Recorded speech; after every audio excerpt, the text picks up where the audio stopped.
మీ ప్రొ మీ profile చూస్తే చాలా ఇంట్రెస్టింగ్‌గా ఉంది. మీరు చాలా ఐపీస్ ఉన్నాయి మీ దగ్గర. హోమ్ గ్రోన్ కా ఇవి కామిక్స్ ఉన్నాయి మీ దగ్గర.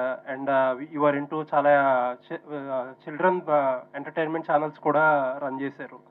Very interesting profile. మీకు ఫిల్మ్స్‌లోకొచ్చే ఇంట్రెస్ట్ ఏంటండి? సార్ ఇప్పుడు మా గోల్ ఏంటంటే అండి, ఫస్ట్ మాకు ఇన్ ద లాంగ్ రన్ ఇప్పుడు మీరు చెప్పినట్టు మనకి మేము చేసే వర్క్లో పిల్లలకి ఎక్కువ మటుకు ఫోకస్ చేసే సినిమాలు యానిమేషన్ తీస్తున్నాం, కార్టూన్స్ బేసికలీ అనేది.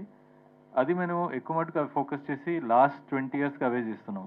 6 యానిమేషన్ ఫిలిమ్స్ మేము తెలుగు, హిందీ, ఇంగ్లీష్ అన్నిట్లో రిలీజ్ చేసాం. అవన్నీ చేశాక మాకు అర్థమైంది ఏంటంటే అండి, ఈ మనకి ముఖ్యంగా ఇండియాలో ఆడియన్స్ వచ్చేది ఫిలిమ్స్కి. లైవ్ యాక్షన్ ఇక్కడ ఉంటే పబ్లిక్ వస్తారు. సో రేపు మేము తీయబోయే ఫిలిమ్స్ ఎక్కువ మటుకు పిల్లలకి ఫ్యామిలీ పరమైన సినిమాలు తీయాలనుకుంటున్నాం.